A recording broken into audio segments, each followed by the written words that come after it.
fi bayani ba'd ahkamil kadhib, fasal pada menjelaskan sebahagian daripada hukum bohong. I'lam, hendaklah kamu ketahui annal kadhiba haram fi kulli syai', bahawa bohong itu haram pada setiap sesuatu. Tidak ada bohong yang halal, tidak ada bohong sunat, tak ada, illa kecuali li daruratin, kerana darurah. Oh, dia darurah macam dia darurah.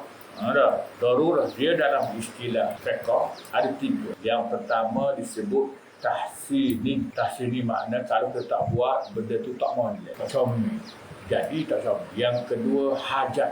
Hajat ni kalau kita tak buat, benda tu jadi payah, jadi susah, jadi hajat. Yang ketiga darurah. Darurah ni kalau tak buat, maka imam mati ataupun imam rampas harta atau dipukul dengan pukulan yang boleh membawa kepada kemudaratan yang berpanjangan atau yang setara dengan itu disebut darurah. Faham? Jadi kita jangan mudah-mudah ada darurah. Apapun darurah ini ada dobit, ada garis panduan. Bukan kita boleh main darurah. Sehingga orang buat nakal lah. Apabila ayam ni payah, maka orang suruh ijtihad bahawa kita sekarang ni dalam keadaan darurah. Maka babi boleh makan. Darurah, babi boleh makan. Jadi darurah ni mudah sangat. Oh gitu. Darurah.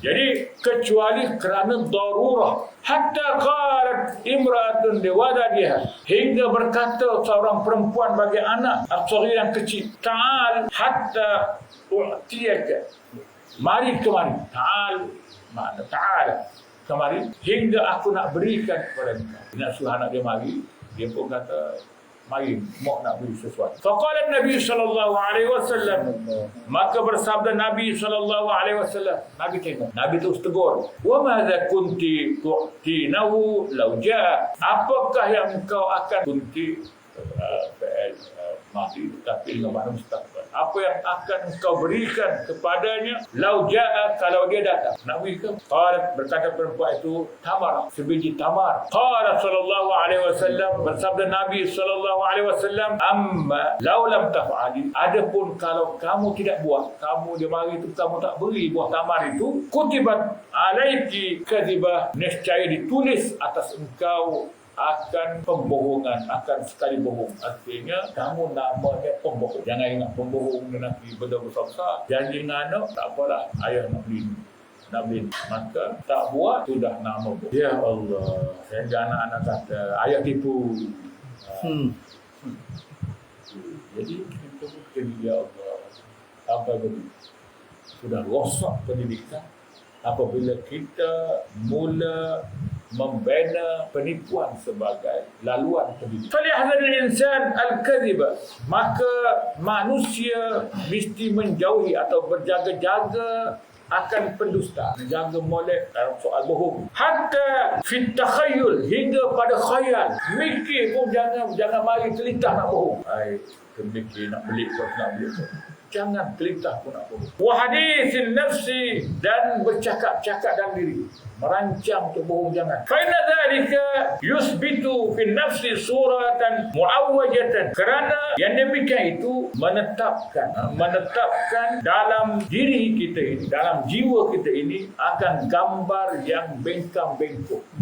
Muawwajah maknanya yang berkedut-kedut, gambar dalam hati. Hatta hingga nak tahu kita ni hati kita tu bengkok bila takzibur ru'ya, bohong oleh mimpi. Mimpi itu mimpi berlalu haji. Aduh.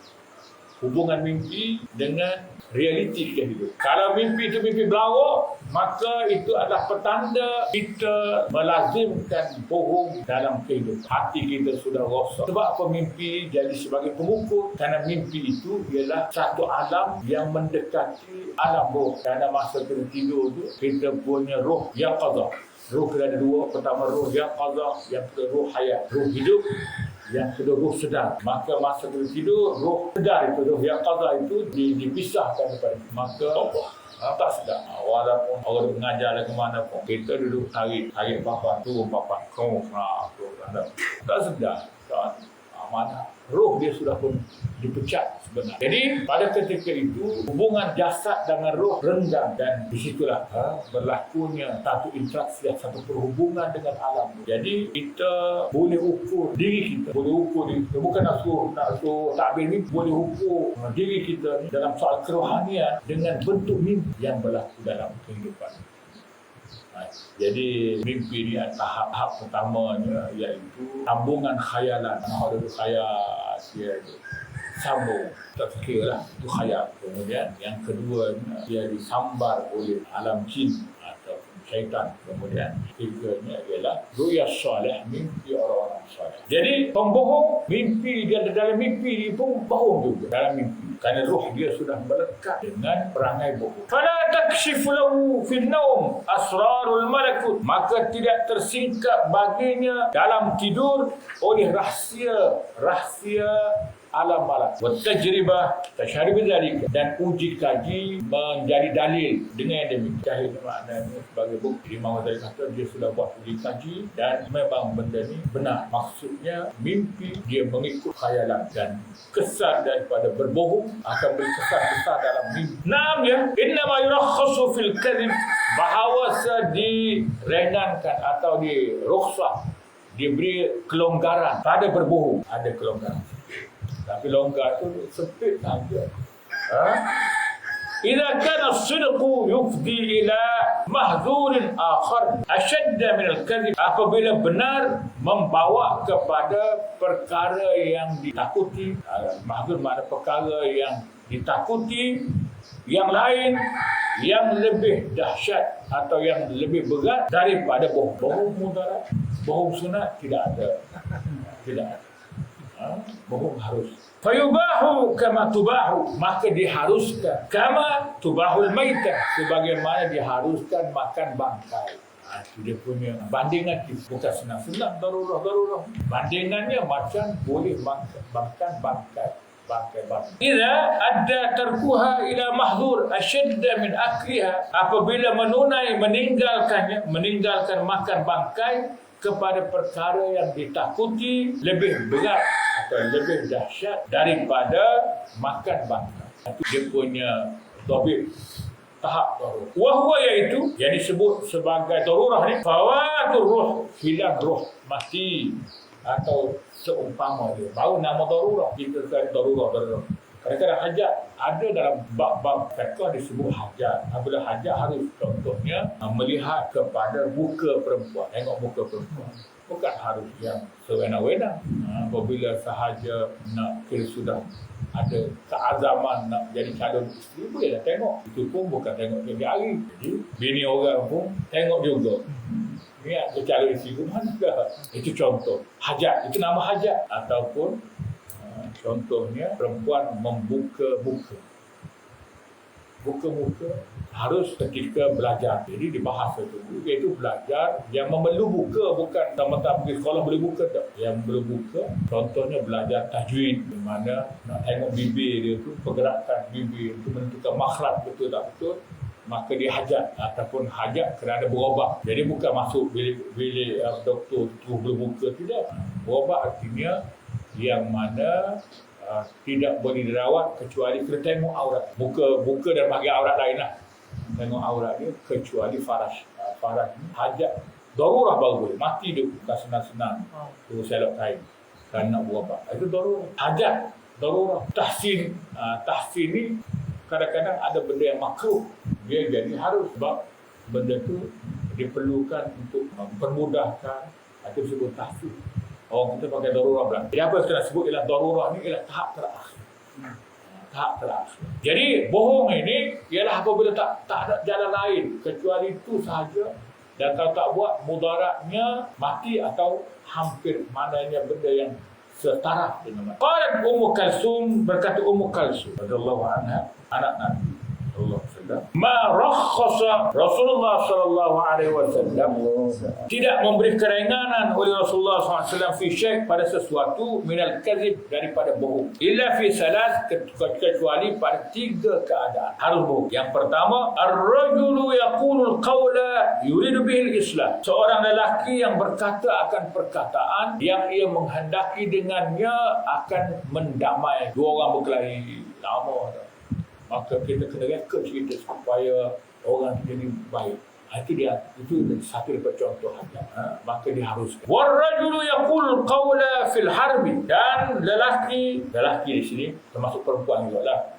Cuma disebut lelaki taglib, biasanya orang lelaki yang terdedah kepada keperluan. Yaqul qawla, berkata akan perkataan fil harbi, pada peperangan. Itu dalam pilihan raya ni kita boleh berbohong.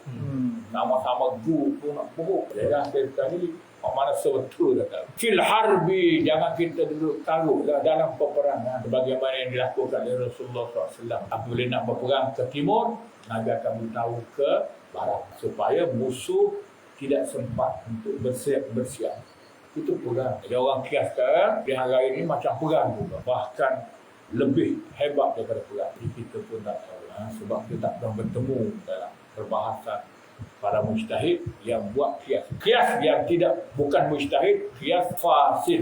Kita nak main kias di hadawakah tak boleh. Mujtahid sahaja yang berhak dan muktabar yang diambil kira dalam kias, dalam peperangan. Dan yang ketiganya, warrajulu yuhadditsu imra'atahu, dan lelaki yang bercakap akan isterinya. Maknanya ada ruang boleh berlawak ke bini. Keperluannya, apabila orang lelaki menceritakan semua rahsia, ada benda-benda tu cerita orang betul-betul, maka ada perkara yang mudarat, ada benda yang mudarat. Maka di sana seorang suami mesti beristihad. Istihad makna kena perhati bersungguh-sungguh. Apabila dia zon bahawa mudaratnya berlaku, baru dia boleh melakukan halah atau berbohong. Apa beza halah berbohong? Berbohong ni direct bohong. Halah ni iaitu mengeluarkan satu perkataan yang banyak makna, maka kita qasadkan dengan makna yang betul, tapi orang yang dengar tu dia qasad dengan makna dia faham lah. Maknanya bukanlah kita sewenang-wenangnya menggunakan rukhsah ini, bahkan dengan penuh kejujuran. Islam tidak sekali-kali mendidik umatnya supaya menjadi pembohong. Syiah menjadikan bohong itu sebahagian daripada rukun dalam mazhab yang disebut sebagai taqiyah. Taqiyah ni dia kata itulah amalan Rasulullah. Dia kata siapa jahat. Itulah amalan Ali dan orang ahli bait. Ahli bait ni ialah kaki bohong. Itu Syiah. Jadi dia kata kenapa Nabi sangat rapat dengan Abu Bakar? Kan taqiyah. Maknanya bukanlah Nabi suka pada Abu Bakar, tetapi Nabi berpura-pura menunjukkan baik. Dan semakin hebat orang tu boleh berpura-pura, maka semakin tinggi iman. Maknanya berlawak tak kau kening, itulah iman tinggi dalam ilmu politik.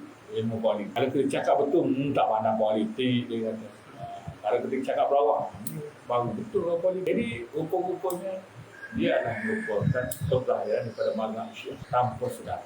Rasulullah SAW tidak sekali-kali mendidik umatnya supaya jadi bohong dan pembohong, dan tidak takut pada Allah dalam berbohong. Apatah lagi sewenang-wenangnya mengatakan di sini bohong wajib dan sunnah. Jadi oleh ikhwah, kita singgah dulu dan ingatlah bohong ini, karena bohong ini akan menyebabkan hati kita menjadi bengkak-bengkok dan kita tidak akan faham kebenaran. La haula wala quwwata illa billahil aliyyil azim. Subhanallah wa bihamdika, astaghfiruka wa atubu ilaik. Sallallahu alaihi wa sallam. Alhamdulillah rabbil alamin.